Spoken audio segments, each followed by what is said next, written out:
Baik untuk jamaah yang baru bergabung hari ini kita sedang membahas tema wafat sekeluarga bisa sehidup sesurga.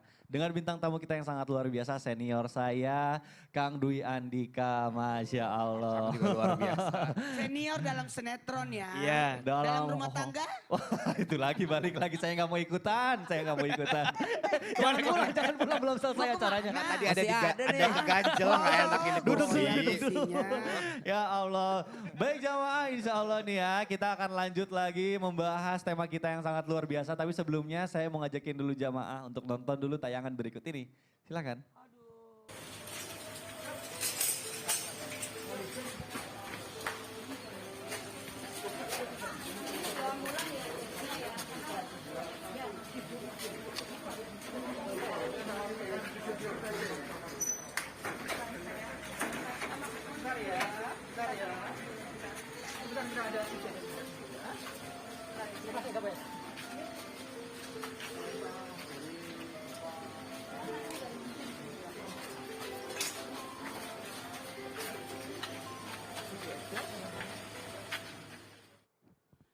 Masya Allah, tabarakallah, ini kekuasaan Allah dan tidak ada yang tahu yang namanya takdir ataupun keadaan.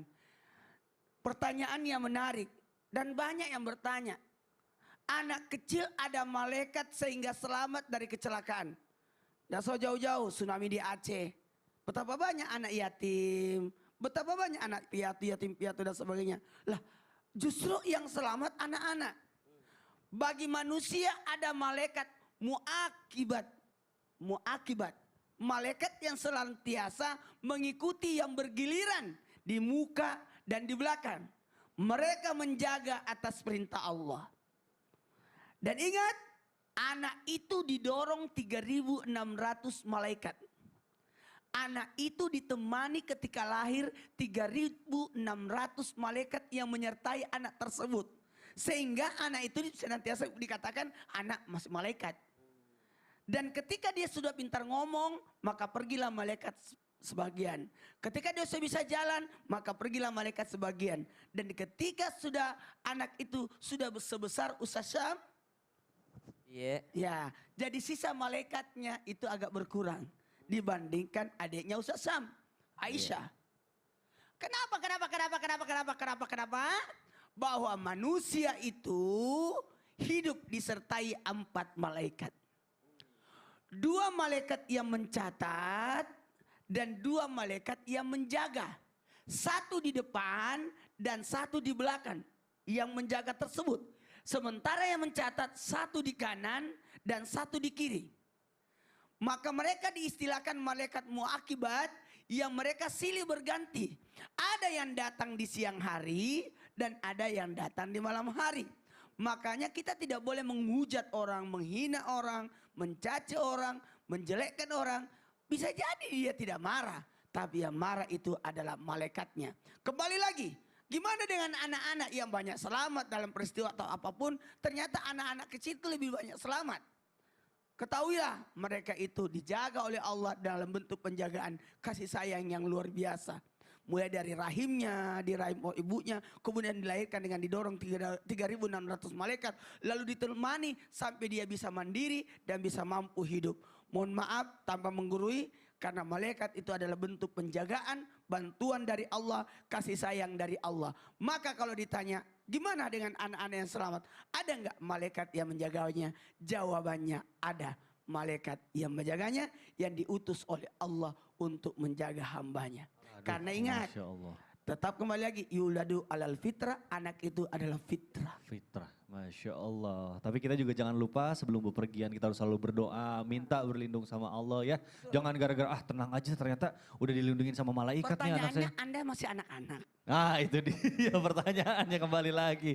Jadi tetap ya, karena kita kan berarti sudah berkurang nih malaikatnya. Kita harus berdoa, tetap minta perlindungan sama Allah. Masya Allah, baik jamaah.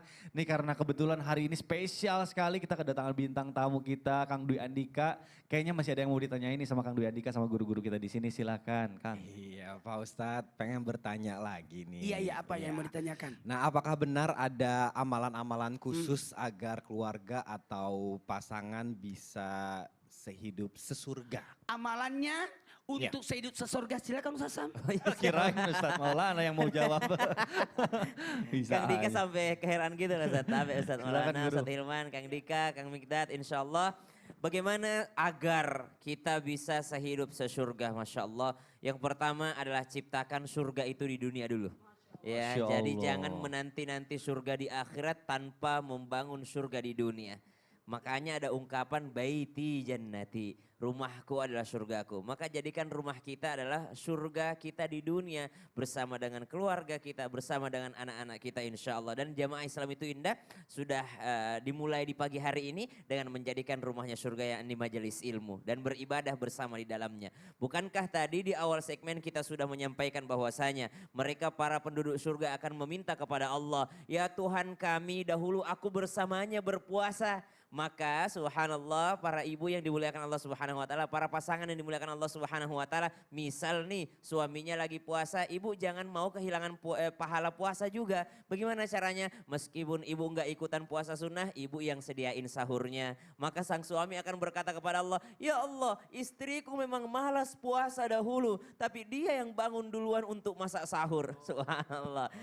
Dia tidak pernah ikut puasa sunnah ya Allah. Tapi dia yang bangun duluan untuk bangunkan aku. Ya Allah istriku juga malas tahajud tapi gara-gara dia saya terbangun tengah malam. Maka ikut berpartisipasi dalam amal soleh maka sang suami akan berdoa. Atau sebaliknya subhanallah sang ibu yang rajin tahajud biasanya sih seperti itu. Sang istri yang rajin tahajud. Ya Allah suamiku memang jangankan tahajud subuh aja susah dibangunin ya Allah. Tapi dia tidak pernah untuk yang namanya zalim kepadaku. Kalau aku bangunkan dia tidak marah ya Allah. Dia tetap sholat meskipun agak sedikit mengantuk ya Allah. Maka berjamaahlah dalam kebaikan. Insya Allah akan saling tarik menarik dalam surganya nanti Allah subhanahu wa ta'ala. Kenapa? Karena dalam Al-Quran dibawakan tadi guru kita Ustadz Hilman. Ya, Jannatu adni yadkhulunaha wa man salaha min abaihim. Dan seterusnya. Ada syaratnya supaya bisa bersama-sama di Jannatu Aden.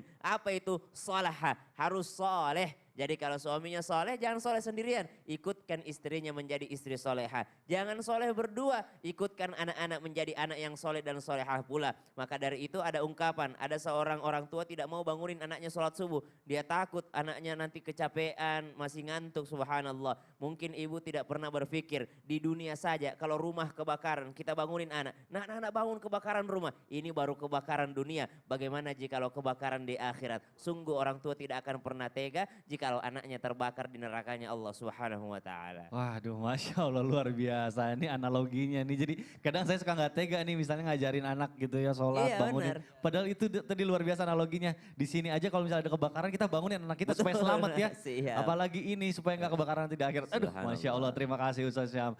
Baik jamaah yang dari rumah pasti udah nggak sabar nih pertanyaannya pengen dijawab sama guru-guru kita. Makanya sekarang langsung aja kita masuk ke segmen Tanya Dong Ustadz. Kami semua tanya dong Ustaz. Masya Allah, ini langsung aja ini ada pertanyaan yang sudah masuk ke sosial media Islam itu Indah, ke Instagram ini dari @ino_pimi. Assalamualaikum Ustadz, apakah suami istri atau orang tua dan anak yang dikubur satu liang lahat atau satu kuburan bisa saling menyelamatkan di alam kubur saat diberikan pertanyaan oleh malaikat kubur langsung bisa bertemu kembali di surga? Atau malah pertanggungjawabannya tetap masing-masing? Waduh Masya Allah. Pertanyaannya bagus sekali, boleh dijawab oleh guru kita Ustadz Hilman, silakan guru. Ya baik, terima kasih Mas Mikdad, Ustaz Maulana, Ustaz Sam, Mas Dika. Dan seluruh jamaah Islam itu indah yang dirahmati Allah subhanahu wa ta'ala. Mungkin pertama saya ingin coba menyikapi dulu yang banyak orang bertanya ya. Apakah boleh seseorang yang wafat misalnya 2 orang dikuburkan dalam satu liang lahat misalnya. Betul Ustadz. Tentu secara syariat satu jenazah dikuburkan dalam satu kuburan ya, satu liang lahat. Akan tetapi memang ada beberapa keterangan yang memperbolehkan ya ketika apa? Ada syaratnya.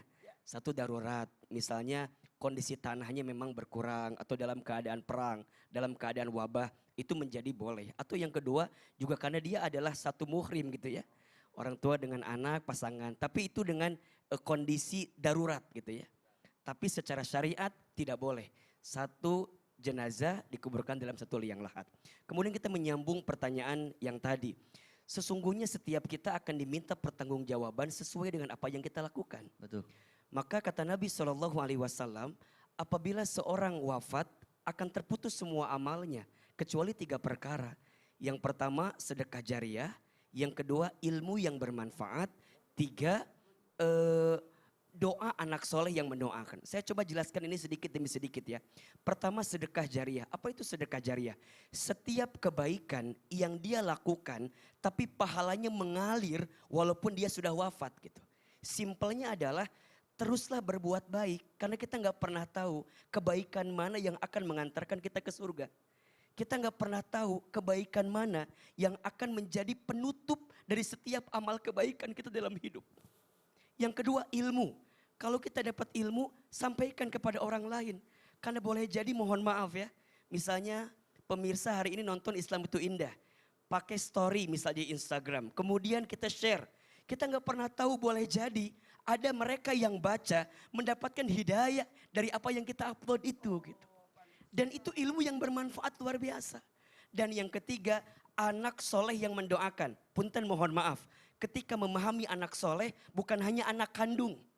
Tapi anak soleh itu semua anak, artinya semua manusia yang selama kita hidup dia mendoakan kita.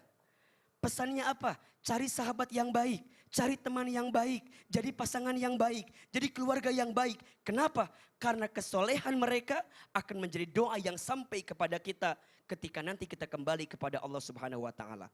Pada akhirnya jadi kaya, jadi terkenal, jadi bahagia, jadi nyaman, jadi nggak penting kalau kemudian kita sudah kembali kepada Allah. Jadi orang baik saja. Itulah yang menjadi penting bagi kita saat kita kembali kepada Allah Subhanahu wa taala. Waduh, Masya Allah. Karena pada akhirnya kita pulang tidak membawa apa-apa ya Ustadz ya. Luar biasa. Baik jamaah, insya Allah setelah ini kita akan bermuasabah dan berdoa bersama agar diri kita insya Allah meraih husnul khotimah dan Allah wafatkan dalam keadaan terbaik. Sesaat lagi jamaah tetap di Islam itu indah. Jamaah, oh jamaah, alhamdulillah. Subhanallah.